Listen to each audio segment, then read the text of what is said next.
What is the opposite of fear? To call it aphobia, fearlessness, is without meaning. This is just a name. Thesis expressed as antithesis. To call the opposite of fear fearlessness is to say nothing. I want to know its true obverse, as day of night and heaven of earth. The opposite of fear is love. When a warrior fights not for himself but for his brothers, when his most passionately sought goal is neither glory nor his own life's preservation, but to spend his substance for them, his comrades, not to abandon them, not to prove unworthy of them, then his heart has truly achieved contempt for death, and with that he transcends himself, and his actions touch the sublime. Welcome to Small Unit Tactics, Movement and Battle Drills presented by 7th SCE Training Command for members of 1st SCE. This is part of the Basic Combat Training Syllabus in the FPS Combat module and is required for graduation with a Basic Combat Training Certificate. First, we're going to talk about general movement techniques, and then we'll go into battle drills, and they kind of bleed together there in the middle. You'll see in a second. But before we do that, I want to speak very quickly on the difference between cover and concealment. So these are words that you'll hear throughout the presentation, and there's a little bit of a difference. You can see the pictures here on the screen are an example of cover. And cover does two things. It obscures your signature, and it also provides protection from enemy attack. Concealment, as pictured here, obscures your signature, but does not provide any protection from enemy attack. And it doesn't have to be just bushes. It could be a thin piece of sheet metal, anything that the enemy ballistics are capable of penetrating and hitting you through is not cover. It is just concealment. So when I say cover, you're looking for something that will stop whatever the enemy is shooting at you with. Quick overview for movement techniques. There's basically three. There's traveling overwatch, and bounding overwatch. And as we go down this list, we have increasing security and decreasing speed. So traveling is the fastest movement technique. Traveling overwatch is sort of a mix of security and speed, and then bounding overwatch is the slowest way to traverse distance on the ground, but has the best security. So here we can see teams in wedges with a squad and column. Traveling, we've got this sort of the speed indicator over here on the side. We're just cruising along. Contact is not likely in this case. I didn't scale this particularly for the distance between the soldiers, but the distance between each team here, we've got the Alpha team in front, the headquarters in the middle, and the Bravo team bringing up the rear. You want to have about 20 meters between elements while you're moving here. You're going to be moving more quickly. Communication will be fairly easy at this distance, so you're just cruising along. Traveling overwatch, we're going to slow it down a little bit. This is when contact may be possible. This could be done on the discretion of the squad leader. Maybe you're starting to approach an area where the enemy is known to be operating, or your objective area, or whatever it is. Could be anything. Something that one of the soldiers noticed that was brought to the squad leader's attention. We're going to slow down. Everybody's head is going to go on a swivel. You're going to be looking, listening, and smelling for enemy or any indication that the enemy has been in the area. And we're also going to extend our interval out a bit to about 50 meters between each element.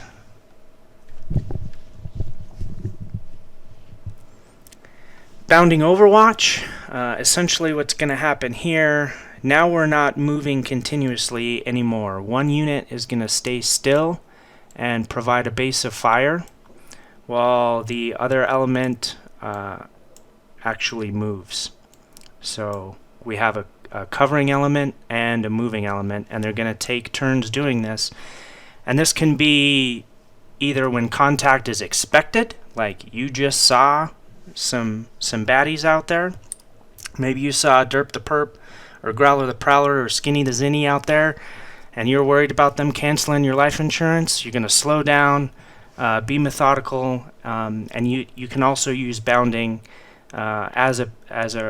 during a react to contact battle drill, which we'll talk about here in a little bit. So before I show you this video, I have to apologize to the amazing crew that helped me gather it. I totally borked my recording settings in OBS and I cut off about a third of the screen. So version 2 will hopefully have a better video, but it still gets the point across. So we're gonna see traveling. We're gonna see traveling Overwatch, and then if you remember from previous academics, I'm also going to show you a file and how that works while you're actually moving. And we're essentially moving using the traveling movement technique in a file at the end, and we'll see that. So here we've got a fire team up in front of me. They're getting their interval. The team leader just checked back on his guys there. That's excellent. And we're going to start moving and traveling. So we're moving fairly quickly here, just kind of trying to get where we're going. And then you're going to see up here the formation will actually collapse due to the terrain. So you are sacrificing a bit of security here, but that's sort of unavoidable because of the terrain. But the team leader is going to notice this, say, okay, I'm not liking the way this terrain up here looks. Let's go into traveling Overwatch. So everybody's going to slow down. Even though we're compressed here as a team a little bit, our spacing is compressed.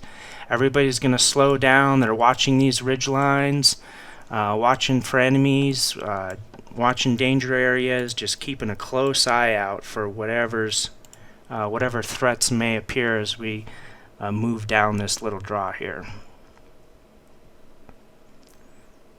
So these guys are doing a great job keeping their interval.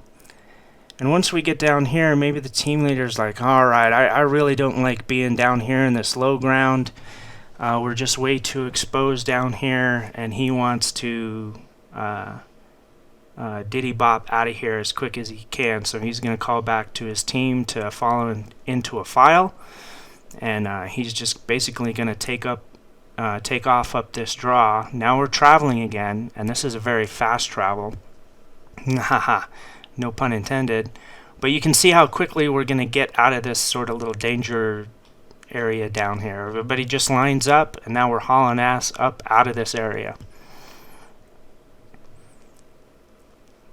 Still keeping these intervals. These guys spread their interval out as they went up. It's absolutely beautiful movement technique here, and you can see kind of how quickly we got up and out of that little danger area.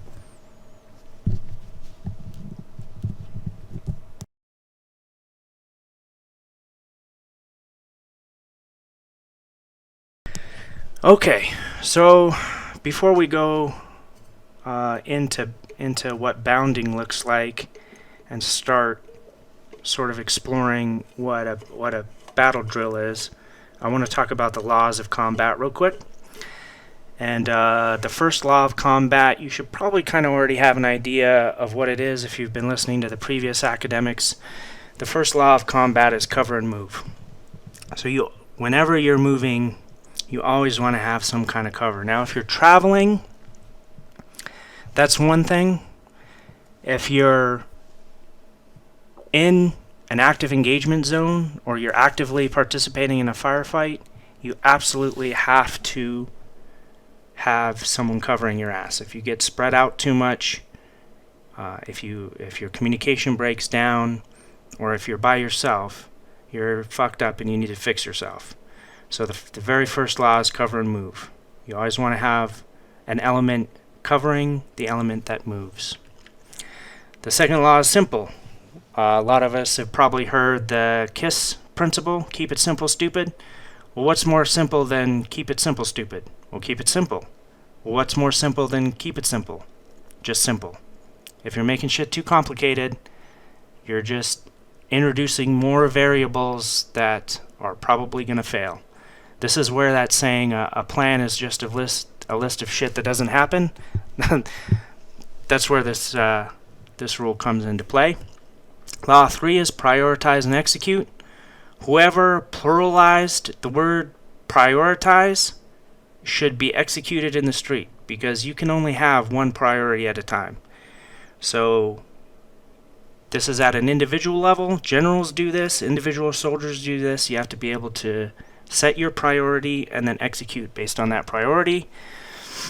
And Law 4 is decentralized command. This one can be tricky to get a hand on because you don't want to have too many cooks in the kitchen, but I'll show you sort of an example of what I mean by that later. But the one I really want you to focus on and remember through all these academics and going forward is Law 1, cover and move. And the analogy I use for this is the law of gravity. You can ignore the law of gravity if you want. You can jump off a one-story building, but if you're fat, slow, out of shape, and have osteoporosis, you're gonna fuck yourself up. If you're a super hardcore parkour master and you jump off a one-story building, you'll probably be okay. If you're a hardcore parkour master and you jump off a one-story building 100 times, well, you might sprain an ankle, get some bruises, scrape yourself up a little bit. You take that the most hardcore parkour master in the world, and have him jump off a 10-story building, it's not going to end well. So you can ignore this law if you want, but there will be consequences eventually. Alright, now that my preaching's over, let's talk about bounding Overwatch. There's two types. The first one is successive. They're just very subtly different, so we'll go over the second one very quickly, but we'll strip it down to two guys here to make it simple. You can do this just if you say you're approaching a target building, or you're just saw some unknown contacts, across the field from you or down the corridor from you, and you want to really slow down and be very methodical and safe. This is what you're going to do. So you can also use this as a react to contact battle drill between two people. But the very first thing in either case that you're going to do is both soldiers are going to look ahead and find a piece of cover and move to that cover. Now these guys are going to have to start communicating a little bit. The first guy that moves is going to look ahead and find his piece of cover, where he's going to move to, or if there is no cover, hopefully some concealment, anything that's close enough for him to move to, but he needs to pick that spot before he starts moving. When he's got that spot picked out and he's ready to go and he's confident he can get there, he's going to ask his battle buddy for permission to move by communicating moving to him. It could be through the helmet comms, or it could just be verbally. Helmet comms preferred, so you're not blasting this out to the enemy. But even then, especially when you're starting, you need to be using this communication. So he's going to ask permission to move by saying moving, and when his buddy's ready to cover him, he's going to respond by saying move. And that's going to let this dude know that he can move. So he's going to do one of two things. If he's not in contact, he can move slowly, methodically, quietly up to his cover.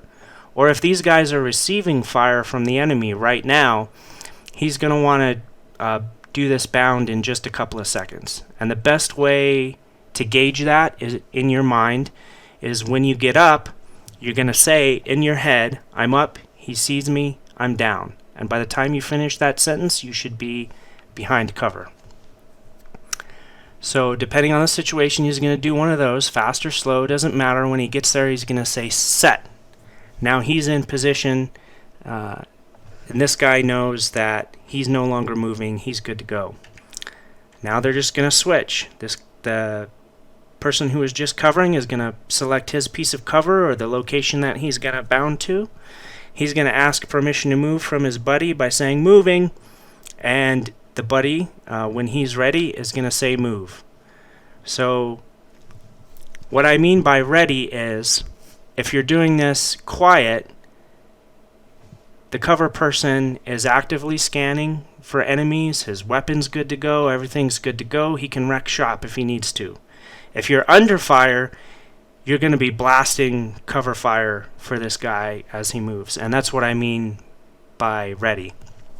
Now, if the cover person's like about to run out of ammo, he needs to load before he can give this guy permission to move. That's one example. This is why you do this, so that you've got an effective weapon system pointed downrange before you move. This is following the first law of combat, cover and move. Okay? And then he's just going to do the same thing. Slow or fast, either nice and methodical and quiet, or I'm up, he sees me, I'm down, and then when he gets into position, he's going to say set. The other type of bounding overwatch is alternating. This one's works a little bit better if you are not under fire, because it covers ground faster. So again, you're trading security for speed, and vice versa. The faster you go, generally, the less security you're going to have when you're doing these movements. And basically, the only difference is same first step. You immediately go into cover. First guy's going to select his piece of cover. He's going to ask permission to move by saying moving. His buddies, when he's all ready, he's going to say move, and this guy's going to move on up and say set.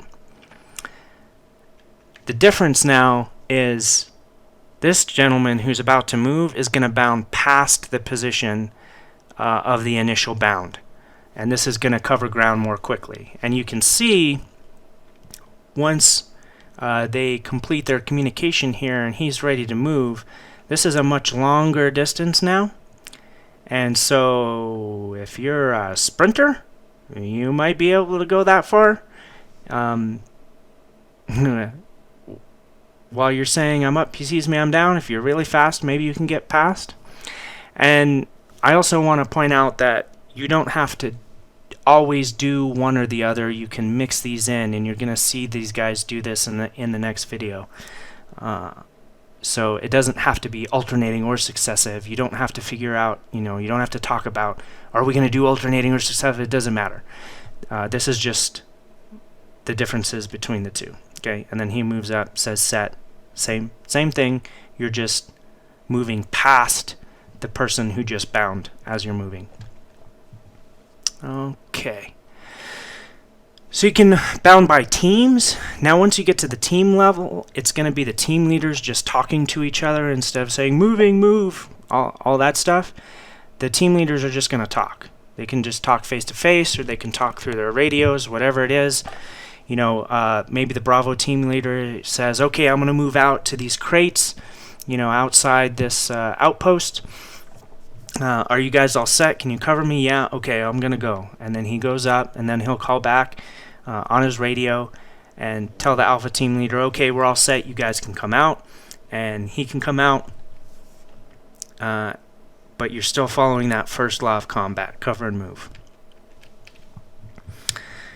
So this is kind of what it looks like with a whole squad, right? You got your headquarters element here, your Alpha team here, and your Bravo team, and each of the leaders for those elements.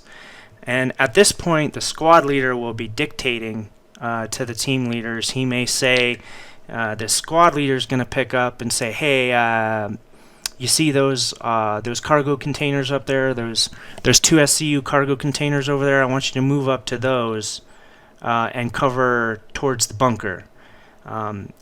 So instead of each soldier now individually picking, now the squad leader is fulfilling his leadership role and sort of directing where his teams are going to go.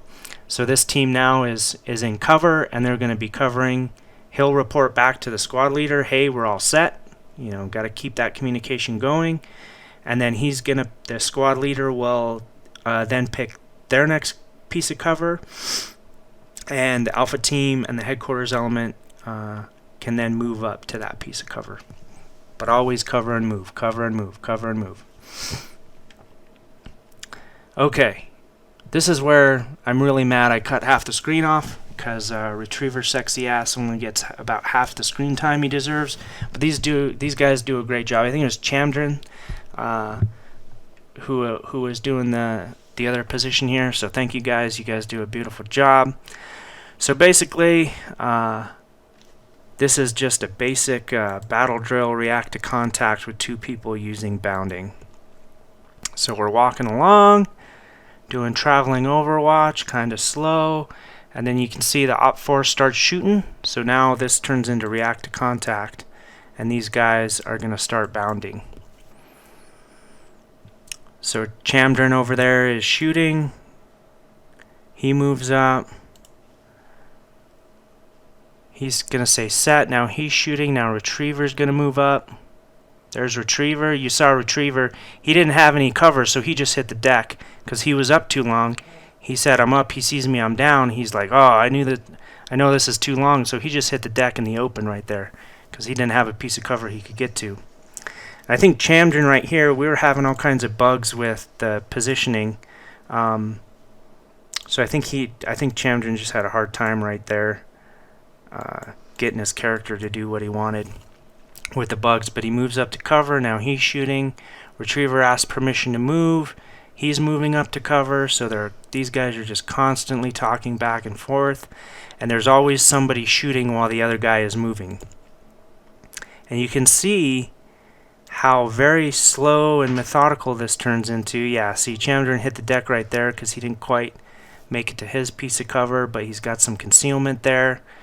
And these guys are just talking back and forth the whole time, asking permission to move. If one of them needs to load, they call that out. Hey, you know, I need to load or loading. So the other guy knows not to move. I think Chamdrin couldn't quite see over this terrain here to put fire on the enemy, so he's kneeling now, which that's a choice. You're sacrificing a little bit of security there just positionally, being up high, but he wanted to put effective fire on the enemy, I think, so he was kneeling there, but he hit the deck here. He's got some concealment. That's good. And these guys are rocking it. So this takes a lot of time, and it takes a lot of ammo. Historically speaking, in engagements like this,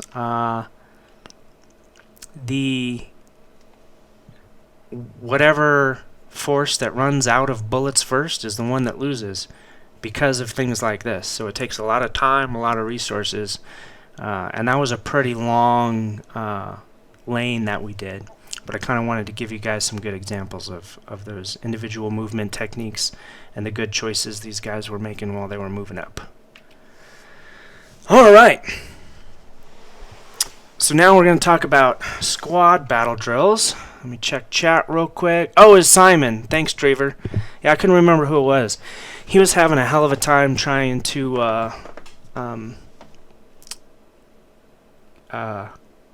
like with the positioning of his character. Like, we were having all kinds of bugs with standing and kneeling, and it wouldn't let us go prone in certain areas. So yeah, thanks, Simon. Appreciate it. Okay, so squad battle drills. A battle drill is defined as a collective action that is rapidly executed without applying a deliberate decision-making process. So that's fundamentally what a drill is, right? It's an automatic response. No one has to talk about it. Everybody knows what's going on. And it's just something an entire squad, an entire team can do pretty much automatically. And so the prime example of this is react to contact. So we have a squad here again. We've got the alpha team, we've got the headquarters element, and we've got the Bravo team back here, and we have an enemy position here. These guys are just traveling through here. And get my pen here. So these guys are just traveling up this way, maybe moving down a road, through a field, whatever it is. And this enemy position opens up. Pop, pop, pop, pop, pop. Oh no, we're being ambushed. Okay. So essentially, at this point, our friendly unit here does not have the initiative, right? So combat initiative, Whoever has the combat initiative is dictating the terms of the engagement and the flow of the engagement. And this is not where you want to be. But it will happen. And this is where react to contact comes in. So the very first thing you want to do, every single gun that can get a shot anywhere near this enemy position, you're going to call it out. Whoever's got a bead on where it's coming from is going to call it out. You could say contact right, contact left. The building on the right. Don't tell a whole novel story, but you want to try to communicate about where these guys are at. Probably not even enough time to do a distance and direction, but maybe if it's not too intense, you could do that. But the point here is for this squad to react with overwhelming violence of action, and the goal of that is to reestablish the combat initiative. So immediately, everybody's blasting the shit out of wherever this enemy fire is coming from. And then the question becomes, if a nade chucker could chuck nades, how many nades would a nade chucker chuck? And kinda, my initial answer is all the nades. But joking aside, you want to do simultaneous grenades here at the beginning, because if we start maneuvering on this position, grenades get really dangerous and you're going to end up with a blue on blue, and I've actually seen that happen. It's not pretty. So generally, simultaneous grenades at the beginning of this react to contact as part of that overwhelming violence of action. And everybody's arm strength is going to be about the same, right, in the game, I imagine. So basically, you can set up TTPs in your unit of who's going to throw the grenades. Whoever's actually good at it, it's probably a good idea. But at this point, you don't need to be super precise. You're just really... So if someone's going to end up with a grenade right here, don't have them throw a grenade. But anybody who can throw a grenade, yeah, let's blow the shit out of these guys. And then at this point, once that initial violence of action is conducted, the squad leader has a choice to make to either conduct a squad attack or break contact. So we're going to cover squad attack first, and now there's a little bit more decision making, a little bit more communication that goes on, but still this is very much should be everybody has a basic automatic understanding on the teams here of what's happening. So here we have the squad leader, and the RTO is going to go with Bravo team, which is going to be our maneuvering unit. And then we'll say these guys are a heavy machine gun team, and they're going to stay with the supporting unit here, that's Alpha team. And Alpha team is basically just going to establish a base of fire towards the enemy position. Oh, I didn't know I could do that. Towards the enemy position while these guys maneuver, right? This is your flanking maneuver. Classic flanking maneuver is what they call it in the movies. So these guys are going to be either actively shooting people if they can see them, or returning fire if they're still receiving fire even if they can't see them. Just trying to cover these guys while they're moving. These guys not shooting too much right now, because we really want the enemy unit focused on these guys over here while these guys are moving.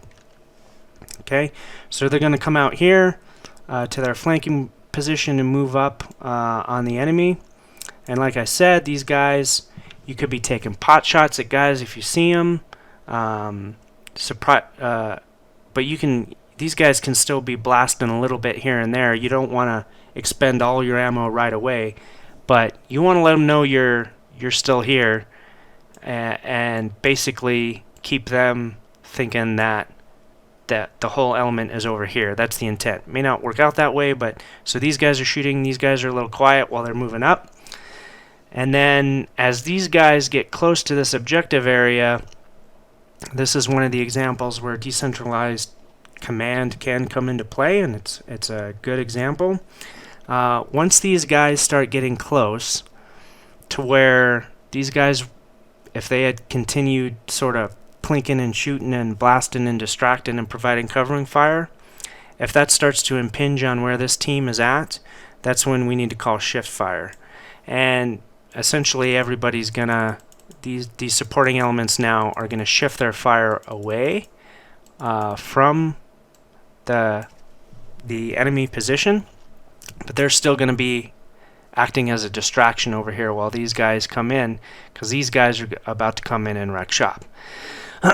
So normally the squad leader would call shift fire, or one of the team leaders, right? And this is part of the chain of command. It should be the squad leader, but maybe, I don't know, maybe there's like 5 or 6 other things going on right now, and he's talking to the RTO and trying to manage all this stuff, and he's got task saturation, and he doesn't realize how close they're getting. One of the team leaders can do that.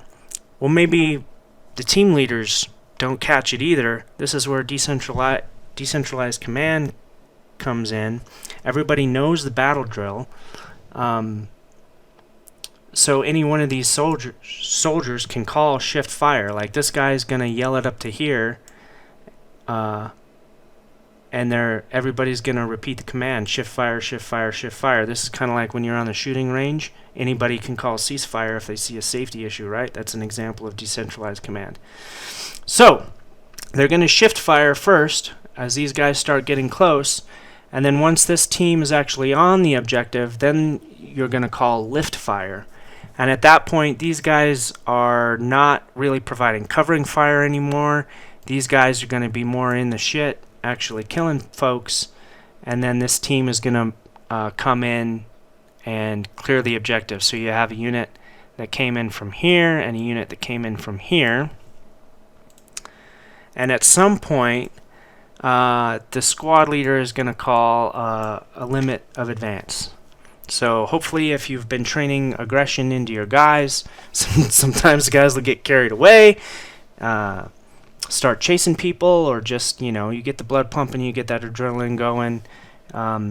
You want to call it, the squad leader will call that limit advance to his team leaders. The team leaders will distribute it to their teams. And now we're on this objective. And we're going to consolidate and reorganize. Which basically means everybody's going to get accountability. The team leaders are going to make sure they have all of their soldiers in both teams. The squad leader will make sure he's got the headquarters element with him, and he'll check in with the team leaders to make sure the teams are good. And then we're going to go ahead and get 360-degree security. If you remember from the previous academics, now that we're stationary here, the fight is pretty much over at this point. We're going to go ahead and get that 360-degree security. And you can see there's a few, in this example I did on purpose, there's a few less guns pointed this way. And that's because we just came from this way, right? So theoretically this area is pretty clear, and you don't want to be spending a whole lot of time on this objective unless it well, it's not really an objective, this enemy position, right? Because this wasn't where you were going. This was a distraction, basically, from where you were going. So you don't want to spend a whole lot of time on here. So if you have a few less guns pointed this way, no big deal. That's all fine. So we're going to establish that 360-degree security, and then we're going to get an ACE report. And this is where everybody's favorite line from Insurgency Sandstorm comes from. I'm green to green. An ACE report, everybody's gonna check their ammunition, and it is color coded. Green is plenty, yellow is half, red, if you're carrying a standard combat load of 7 magazines, is 2 magazines or less. Then we're gonna go into the C for ACE is casualties. Green is no injuries.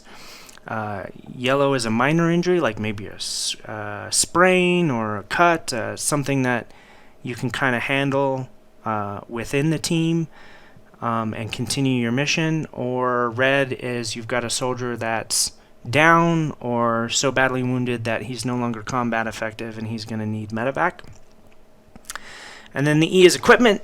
Green is none expended, and if you did expend some, then you would just report the type and number or the stock level. So, you know, if you threw some grenades, if you used all your grenade launcher rounds, things that are not your primary weapon system, your rifle or your machine gun, this is other equipment. Or if you used some breaching charges or other sorts of expendables, this is where you would report that. Alright, then we're going to do an EPW search. So if there's anybody left alive, you're going to search and segregate, split them apart, make sure they're quiet, and then once they're prisoners of war, you do have a moral and legal obligation to safeguard those prisoners. So this is what a EPW search looks like. If everybody's dead, then you're just going through the bodies and you're looking for intel and any usable equipment that you might want to take with you.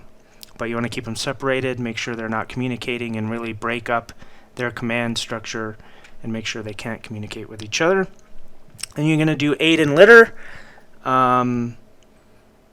So this aid would be if somebody got injured and they can continue mission, you're going to patch them up and move on.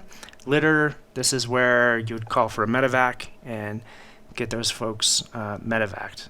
And then if you had EPWs and you had a supporting unit, you might be able to offload those prisoners to a supporting unit. If not, you have to get creative. You would conduct demolition on any enemy equipment that you're not taking with you, so it can't be picked up by anyone else later, and then continue mission. And that is the squad attack. So the other option, we're going to go back here. Okay, so we completed the squad attack. That's the end. Everybody would form up, and you just DD-mal wherever you were going to your objective area. So we'll go back now to the beginning. After that initial response of overwhelming violence, and you've regained the combat initiative, and the squad leader decides, okay, this is way too hot, or this is too hard, or we don't have time for this shit, or whatever it is, the squad leader makes the call to break contact. It's very simple. It's just going to be bounding by teams, but instead of moving toward the enemy, you're going to be moving away. So one team will establish a base of fire. Pew, pew, pew, while these guys are moving, and then they just switch. These guys provide the base of fire while these guys are moving, and then you switch. And you just keep doing that until you're far enough away from the enemy that you're no longer in contact, and hopefully they're not chasing you. If they are chasing you, call close air support. Okay. Alright, what questions do you guys have? Foghorn's already blowing shit up.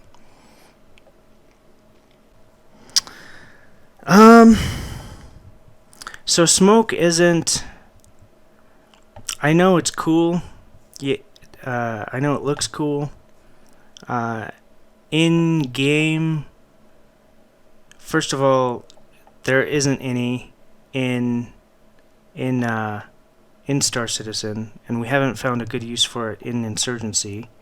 But basically, it's just screening. So you could that initial unit, like if you were breaking contact, that initial unit could throw some smoke, but just understand that's going to obscure your view as well. And it's also real world. I've never used smoke for anything but signaling. Using it as screening, it's just very difficult because it's very situational. If you've got wind, it's hard to get it in the right place, and then if the wind shifts, it's so you know, the units I was in, we didn't really use it that much, to be honest. The only place I would, yeah, exactly. I'd rather use a smoke grenade to annoy the piss out of somebody inside a building. then try to use it for screening, even if it's not like a CS grenade. Exactly. All right. Hopefully that answers your question. What other questions do we have? Yeah, you can. That's a good point. You can use these principles. It can be all the way up to the company level. I mean, it can turn into a giant clusterfuck. But you can do bounding and break contact and all that stuff, all the way from a 2-man team all the way up to the company level. So that's a good point. All right, guys. Well, I think we'll go ahead and leave it there. If anybody else has any questions, you can DM me in Gilded.